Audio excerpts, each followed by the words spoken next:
looks full, but the story runs deep. From the port to the store where the whole world keeps. Every box got a mile, every mile got a cost. And the people in the middle know what time can toss. One delay, then 10 more calls. One small break can shake it all. Let's talk supply chain. From the factory floor to the trucks in the rain and the ship at shore. Good morning, everyone, and welcome to Thoughts and Coffee. We've got a great show for you today. My name is Sarah Barnes-Humphrey. I'm the founder of the Blended Podcast and the Blended Pledge. And we've got Eric Johnson on the show today from JOC and S&P Global. And it's just going to be a great show. I'm coming at you from Toronto. That's why the background looks a little bit different. But super excited to be here. And we've got a lot to talk about today. So let's just dive in. I do want to give a shout out to our show sponsor, Secret Society of Supply Chain. If you have not signed up, it is free to join. Go to secretsocietyofsupplychain.com to sign up today. We are rolling out a new program, and it's going to be rolled out only to the Secret Society of Supply Chain members in January. We are working on this right now, and I cannot wait to share that with you. All right, and we've got a bunch of brand new members. I am not going to go through the list, but as I'm looking at it right now, I think we've got about 40 new members just in Secret Society of Supply Chain within the last week. So hope to see you there. We've got some great conversations happening. All right, let's talk about what's happening at Let's Talk Supply Chain. So we've got a brand new episode. Now, I don't know if you remember, but a couple of weeks ago, Jake from Gnosis, he was on Thoughts and Coffee. We had a great conversation, and then we continued that into a podcast episode. Now, if you ever were wondering why they called it Gnosis, well, I got to the bottom of that on this particular episode. So go check it out on Apple, Spotify, also on our YouTube channel. And at letstalksupplychain.com, you can actually go check out this episode on the homepage. You can ask the episode a question. You can get main points with timestamps. You can get an executive summary. So head over there and check that out as well. All right, what else have we got going on? I wanted to show this to you. I don't know if you have been to our YouTube channel lately, but this is where all of our shows live. Now, if you see this live button right here, this is where Thoughts and Coffee is, TPM Today. We've also got Performance Paradox, Digital Lab. So if you miss any of our episodes, head over here and check them out. This is our full library of all the conversations that we have had pretty much in history. So just wanted to share that with you. Go check that out. Where are we going to be? Well, in person, we're going to be, or I'm going to be at the Logistics M&A Club. I'm actually going to be on stage, I believe, with a panel that also has Charlie Safro on it. So I'm super excited about that. We're going to be talking about new talent in supply chain. And then I'm going to be in person at the Keller Logistics Summit. We're going to be recording podcasts on site. We've got our social media team coming, and I'm also moderating a panel on stage as well. So if you haven't signed up, we're going to put the links to all of this in the comments so that you can sign up, and hopefully I'll see you there. Hazel, our new host of Let's Talk Supply Chain Europe, she's going to be at Parcel and Post Expo. She's going to be on stage twice, and that's September 23rd through 24th.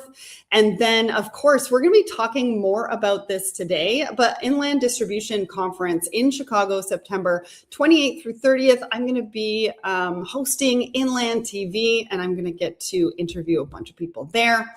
And then Hazel from Let's Talk Supply Chain Europe, she's going to be in London again, October 6th through 7th for the Leaders in Logistics autumn event, and we can't wait for that as well. We've also got a webinar coming up with Supply Chain Brain. I'm going to be hosting it. The topic is about AI and integrated business planning, from data to decisions. Discover where AI delivers actual real value. And this is with Oliver White. We did a webinar a little bit earlier on in the year, and that one we got some really great feedback on. So highly recommend that you go into the comments, register for this webinar. It's on October 4th at 2 p.m. Eastern. And then, of course, we've got Manifest coming up. And that's happening February 8th through 10th in Las Vegas. And I think last but not least, before we get to Camille, I wanted to talk about Let's Talk Supply Chain Europe. We've got some rules and regulations around packaging and packaging waste coming out August 12th, which has already just happened. And so highly recommend you go and check this out. It's over on the Let's Talk Supply Chain Europe LinkedIn page if you need to know more about the regulatory environment. So go check that out. All right, over to you, Camille, to introduce Eric. Everyone talks about AI taking logistics jobs. Almost no one says which ones or why. You hear the warning every week. You rarely hear where the change is actually landing. Today's guest spent years inside that exact question, working on the technology beat itself. By his own admission, Eric Johnson was the least technologically minded person he knew. Somehow, he still became the expert. His path ran through Southern California, the UK, and India before he settled outside Washington, D.C. He spent 13 years at American Shipper before joining the Journal of Commerce in 2018. Today, he is senior editor of technology at the Journal of Commerce, part of S&P Global. He also founded TPM Tech. His question for today isn't if AI changes logistics jobs, it's which ones and how fast. Please welcome Eric Johnson, senior editor of technology at the Journal of Commerce, to Thoughts and Coffee. Hey, Eric, how you doing? Oh, you're on mute. I think you're good. No, you're on mute. There we go. Am I good? Yeah, you're good. All right, cool. Hey, glad to be on today. Thanks so much. This is really me. Yeah. What do you think of your introduction? I think we may have gotten your title wrong, though, because didn't it just change recently? No, not yet. That still works. I'm still senior editor of technology. So I don't wear ties at the beach. That's my only thing that I would quibble with. But yeah, so That's your only comment on the introduction. I mean, I think we nailed it, right? it was good. It was good. It was good. All right. So super glad that you're here. I just want to let everybody know who is watching. We want to hear from you. So tell us where you're tuning in from. Put that in the comments. And then, of course, if you like the conversation, we love a good fire emoji here. So put that in the comments as well. We'll give you a bit of a shout out. We missed you on Friday. You had a TPM Today episode, but I think it was hosted by some other people. We tried a new format that I've never tried before. There's obviously been times where I've missed the show because I'm traveling. I was literally on an airplane as usual. That's usually what's happening when I'm not available. So I had two people, one of whom I've had on the show before, Daniela Chaffin, and a person that she's working with named Garrett Allen. And they were talking about the work they're doing together to sort of figure out the landscape of North American truckload drivers so that they can be properly vetted. And there's obviously a ton of regulatory scrutiny on the North American driver pool. So I thought it was kind of interesting. I caught the episode after I landed, and I was like, it kind of worked. It was like, it wasn't like a host and a guest. It was like they were both hosts and they were both guests. And so it was a nice like banter back and forth. So Yeah. we love like that just to spice things up every once in a while. Yeah, we loved it. We thought it was a great episode. And for anybody who doesn't know, Eric does host TPM Today, and it happens the second and fourth Friday of every single month over on Let's Talk Supply Chain YouTube. All right, let's get to the poll of you. Sorry. Even when I'm on an airplane, it happens. It happens, right? I mean, you and I go back and forth about our travel calendar, and sometimes it works, and sometimes we absolutely cannot make it work. So we just decide what we have to do in that moment. Yep. All right, let's get to our poll of the week. So I don't know if you had a chance to look at this. I thought this one was kind of fun. It's what's the biggest supply chain plot twist? Now, we had almost 100 votes on this one. 43% of you said the forecast was wrong. 22% said ETA somewhere between ... 21% said supplier quick update. 13% said it shipped yesterday. When you saw this, what did you think of it, Eric? Well, I mean, I don't know if it's the plot twist to say the forecast is wrong, because like, doesn't everybody just assume forecasts are going to be wrong half the time at least? So I'm not surprised that was the one that was picked the most, but I don't know if it's a plot twist anymore. So You think plot in twist is if the forecast was right. So Hey, that's a really good point. But you think in 2026, like that wouldn't be the plot twist anymore, right? that's a great point. That's a great point. Yeah, yeah. And then the That's ETA somewhere between. I mean, that's an absolute plot twist, right? Because it's like somewhere between ... We're not sure how it got there, but it should be getting to you somewhere between. hope that helps. Yeah, right. Hope that helps you with your forecasting. Anyways, we had some really great comments on this one. I just wanted to look and see if I can share. We had a few people following this one, I think because they really wanted to see what everybody thought the plot twist was going to be. If you didn't have a chance to weigh in on the poll, make sure to put it in your comments. We want to hear from you. Okay, so now we want to talk a little bit about a market update. Now, you talk to a lot of people. Especially obviously for articles, for TPM today, for inland coming up. What's everybody talking about right now? What's kind of top of mind? And before you say AI, I'm not sure if you're going to say AI because we did not talk about this ahead of time. One of the things that I am hearing is people are tired of talking about AI and they really just want to implement, get their hands in there and get going with it. So that's where I'm going with the market update today, but you can go wherever you want. AI fatigue is definitely real. I don't necessarily want to talk about that because I think we'll probably end up talking about it at some point. I would say the biggest issue right now in the market is there's all this really interesting layers of sort of regulatory scrutiny on different parts of the supply chain. The transportation world, I would say. Let's not say end-to-end supply chain because that's what I focus on. So on the truckload side, you have this decision that the Supreme Court made, or sorry, that a Texas court made to award a huge amount of money to a plaintiff against C.H. Robinson. That's obviously going to be appealed. I think most people think the award will be significantly reduced, but like, is it going to be reduced enough to not change what this means to brokers? And essentially what it means to freight brokers is if you contract with a carrier that you don't own, are they an employee? Are they essentially like a tacit employee of yours? So that would essentially be like an Uber driver, being an employee. Are they an employee of Uber? Or are they just a freelance contractor that works with Uber? Right? And how much responsibility does Uber have? How much responsibility does a truckload broker have? It changes potentially the entire model if they're super liable. Super liable is a very legal term that you only know if you know the law really well. I'm just joking. Yeah, you could be liable, but you could be super liable, and that's when you're really in trouble. And so that's one area. Obviously, the crackdown, I had mentioned it earlier, the crackdown on the driver pool in North America is something that comes up a lot. Port congestion, which we may be talking about later, is something that shippers are really focused on the international side because that's really playing havoc with them and their availability of capacity. So it's not actually AI. AI is sort of like this ever-present thing that's hanging on people's shoulders, but most people are focused on like actual operational things that they have to be dealing with on a day-to-day basis, like normal.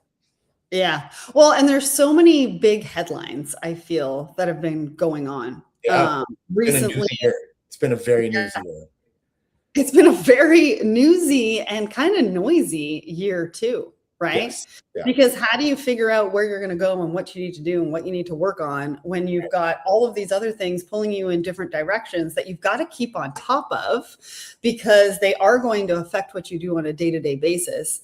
And so, yeah, there's been a lot to keep on top of. And you're right. I think it was last week we talked about the FMC ruling and, the port of Savannah was closed. And so they're saying that demurrage wasn't supposed to be charged. We're going to talk about that a little bit later, I think, with the port congestion and picking the right carrier, because I think you're right. That's a really big news story right now, especially what's happening with drivers, and the different directions that it's going in. You and I talked a little bit about that before we got on the show, and we're not going to take it in that direction, but it is really important for shippers to know, especially who they're contracting with, and that they've got a qualified driver in the seat. But we're going to talk about that a little bit later. I want to give a shout out because we've got Alexandria, we've got Abarimi over on Instagram. We've also got Asan over on my personal LinkedIn as well. Thanks so much for joining us. Remember, if you have a question for either one of us, put it into the comments. And Ragda, I see that you commented for the poll, and she agreed that the plot twist with forecast was wrong, Eric. I don't know where we went wrong with that. Anyways. Well, your viewers are obviously way ahead of the curve, and they get their forecast more right than the average person in supply chain. So this is more for the people who are not watching your show. So. Way to go, audience. Love it. All right, let's get to our first article. So this first article, I found this one and it was super interesting. Now, if anybody knows my past, they know that I worked in logistics at a 3PL for, I think it's like 20 years or something like that. And half of that time was spent in freight sales. I wasn't necessarily just selling trucking. I was selling consolidations and warehousing and ocean freight and air freight and you name it. I was selling all of that. And interestingly enough, I started in sales in 2008. And if anybody remembers 2008, it was not a great year to start your career in freight sales. Right. But I will say that I found a nuance that year, and that was in the brokerage fees. I don't know if you remember back then, but the brokerage fees were super high. And so I just undercut everybody, got a ton of new business, and we were on our way. But this article really caught my eye for a couple of different reasons. One of them is they're saying that freight sales is changing in 2026. And there's a number of reasons for that. Originally, freight sales was based on responsiveness, capacity, and price, right? Very transactional, very much, okay, I'll go with you because you're $5 less. But I think those days are over. And that's what this article is talking about. So I'll get to those in a little bit. But Eric, what did you think about this?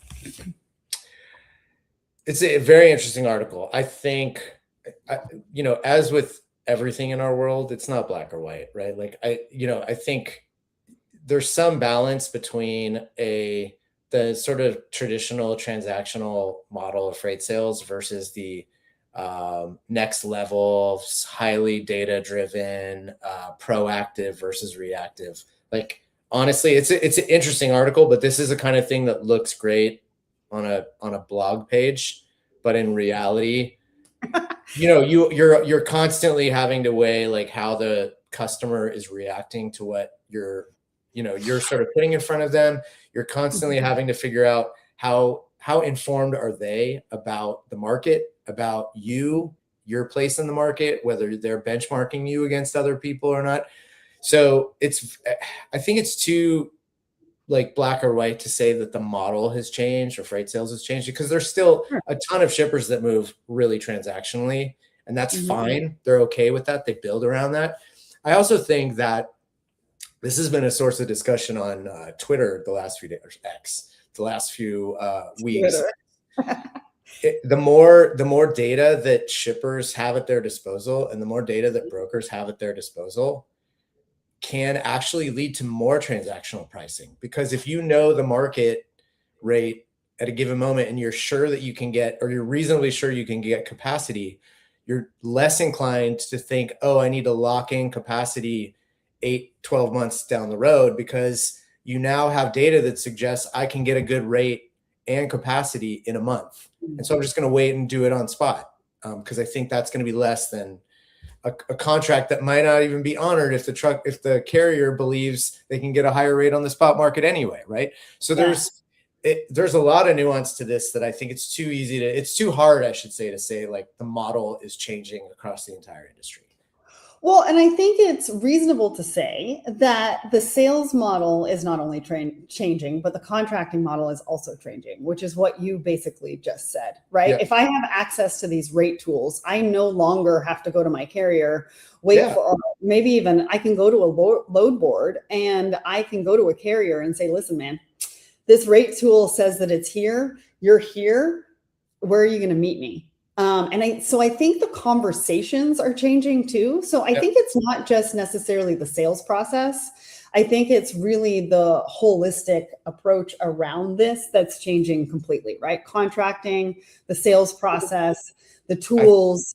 And I then think the it's really about gauging what type of customer are you dealing with, and how informed are they to how informed are they to make decisions about what type of relationship they want to have with you, right? I think that's the key thing in sales right now. Okay, so just some of the key things from this article that they're saying has changed. So you want to understand your client's business, which is exactly what you're talking about. They have more access to rate tools, higher service expectations, reliability over price, track records count. So you can't just, flub something and move on anymore. The regulatory stuff. So that actually definitely is starting to figure in. Like, do you know the practice that you're using? Yeah. Yeah, seasonal patterns, anticipate disruptions before your client, advising alternatives. So there's an advising component now, and data-backed insights. Like those are the foundations. If you're in, obviously this business, those are sort of table stakes now. All right, so great article, but I'm just gonna preview my next episode. Who I just locked the guest in today. My next episode of TPM today on August 28th is going to be about that exact topic, because it's someone who's in brokerage sales, so strategic sales. So just foreshadowing for my next. Okay, awesome. So everybody has to tune in 10 a.m. Eastern on August 28th, right back here on Let's Talk Supply Chain YouTube and LinkedIn for TPM today. All right, now it's time to go to our news desk for the top supply chain stories of the week. So Diane and Julian, take it away. First up, cargo thieves are stealing less often, but each hit is costing a lot more. $304.6 million in Q2 losses, up from last year. Incidents fell 26%. Copper's still the top target. Fewer heists, bigger checks. That's going to push cargo insurance and security spend higher. Next, Clorox told investors their supply chain costs are about to jump hard. Over $200 million in inflation this year. Energy, commodities, trucking, and ocean freight are all driving it. That's a real benchmark. Any shipper or CPG planner should budget freight costs the same way. Last one. Canada's racing to beat Washington's 50% tariff deadline on August 19. Canada would drop auto tariffs, settle dairy quotas, and push U.S. alcohol back on shelves. Washington would cut steel and aluminum duties. Miss that deadline, and cross-border freight, steel, aluminum, and auto parts costs reset overnight. Sarah, back to you.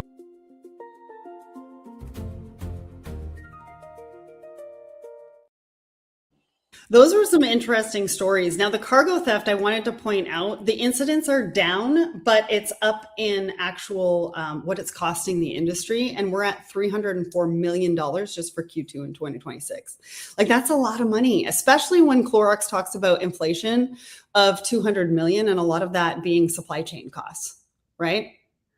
And you can just, I was talking about this with my colleagues, internal colleagues yesterday. You can just assume that those numbers that we have are a fraction of what's actually, because not every incident is even reported. So there's no official clearinghouse for cargo theft and how much it costs. It's just there's third-party providers that try to get a handle on this, but they don't have a window into absolutely everything that's going on. Yeah. It's so true. It's so true. It's a lot. Like, that's a lot of money. All right. Let's get into one of the reasons why you're here today. And that's because we want to talk about Inland. Now, I mentioned at the top of the show, Inland is coming up September 28th through 30th in Chicago. Eric, like, this is a really great show. You've got about, I don't know what you have on the roster as far as registrants so far, but everybody that I talk to loves this event. It's a little bit smaller. You get really, really great people. I mean, you guys are known for content anyways. So you have some really great conversations on stages and people just love it. So talk to us about Inland. Talk to us about what they can expect. Why should people attend? What are we going to be seeing as far as hot topics? Yeah. So if you've not been before, I love this event because, as you said, it's big in terms of there's a lot of companies there, and there's, we're getting closer to 1,000 attendees every year. So it's not a small event, but it's also manageable over the course of 2-3 days. You get to talk to everybody that you want to. Mm-hmm. You get insight into the truckload market, the domestic and international intermodal market, the LTL market, the drayage market. And we have real conversations. As you mentioned, like, we are very programming based. So we are not a trade show. You don't get to pay to be on the stage. We invite the people that we want to have on to have discussions about the topics that we report on every day. And this year we have Shelley Simpson from JB Hunt, JNT O'Tolles from Arrive Logistics. We have Darren Mahone from Werner. So we have some really great speakers. We actually are just in the process of locking in the deputy administrator from the FMCSA, who's going to talk with Matt Leffler about what's going on in the regulatory world and trucking. So, and then I have like 5 sessions I'm leading on technology. There's so much technology hitting the brokerage market and hitting shippers indirectly. I'm going to be leading, of course, all of those AI and automation discussions. So, but really, and from a timing perspective, this comes at the end of Q3. So it's like the perfect time for shippers to sort of take in all this information and start setting their bid priorities for 2027. Basically, that's always the timing, is to have this be inform them as they're starting to do the procurement cycles for 27. Mm-hmm. Absolutely. You just had one of the, did you see your emoji when you were like that? Yeah. So, yeah. I'm gonna show you how to turn that off afterwards.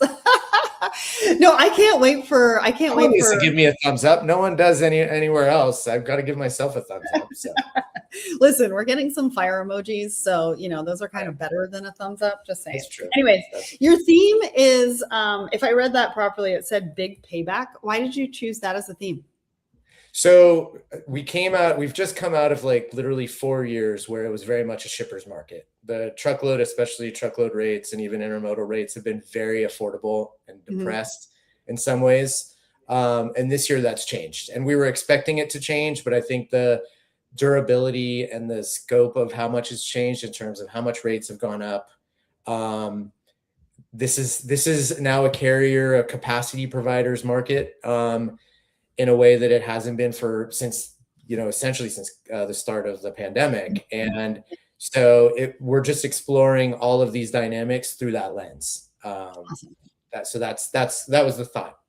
Okay, cool. Well, we've got the link to register for Inland in the comments. We also have it on the QR code, which is at the top right-hand corner of this screen. Smash that and register. What are you waiting for? I want to see you there. So I think everybody should register. Come and see me. I'm going to be hosting Inland TV. Don't be mid. Don't be mid. Come to Inland 26. So. We're also going to have the Let's Talk Supply Chain social team on site too for the first time. So that's going to be a lot of fun. All right. We've got a couple of minutes left, and I really want to get to our last article. Now, this one is about port congestion. Excuse me if I could talk today. Port congestion, which you're also going to be talking about at Inland as well. A couple of things I want to point out. Demurrage right now is running $150 to $350 a day, which honestly is going to be really costly. And what they're talking about is that global port congestion is at a 4-year high. And they're seeing a lot more unqualified drivers coming into the ports. And it's actually costing shippers a lot of money in demurrage and detention. And so that's what this article talks about. And that's really interesting because there's a lot of things happening around drivers in the industry right now. And it doesn't really surprise me, but you are going to have to vet your carriers lane by lane, not carrier by carrier. Eric, what did you think? Last thoughts? Give me about a minute. Well, so there's 2 things here I would mention. One, that broadly, and we've talked about it a lot on this show, broadly, it is going to become more important. It has already become important for shippers and their service providers to know what drivers they are working with, whether it's drayage, truckload, whatever the mode is. That is going to be the expectation, especially in North America. Now, the port congestion thing is interesting. I would not look at it necessarily with a North American lens, because the port congestion in Asia right now and in Northern Europe is way worse than it is in North America. So while we have this sort of need to understand what a good driver is, and are there unqualified drivers that are sort of like gumming up the system in North America, the problems are way more acute in Asia. Shanghai had like miles and miles of truck traffic going into the port a week or so ago. Northern Europe has had persistent congestion going on. So it's interesting. It's the regulatory scrutiny in the US is a factor, but it's not the reason why there's global port congestion. And there's various reasons for why that's happening. But I would say that the beneficiary of all this port congestion are the shipping lines. I mean, very clearly, because it ties up capacity. And when capacity is tied up, all of a sudden space becomes much more expensive. So. Well, and you actually make a really good point. It's one of the reasons why we've expanded into Asia with Let's Talk Supply Chain this year, and Europe this year as well, which is starting in September, because supply chains are not only global, but they're also regional. And so what's happening over there, you need to keep on top of, even if you are in North America. And so we're sharing news from the different regions to bring the global community together. All right, we are at the end of the show. Eric, that went by way too quickly, but listen, I want to see everybody at Inland, so go and register today. Thank you for tuning in today. Eric, thanks so much for joining us. Thanks for having me. Let's talk supply chain.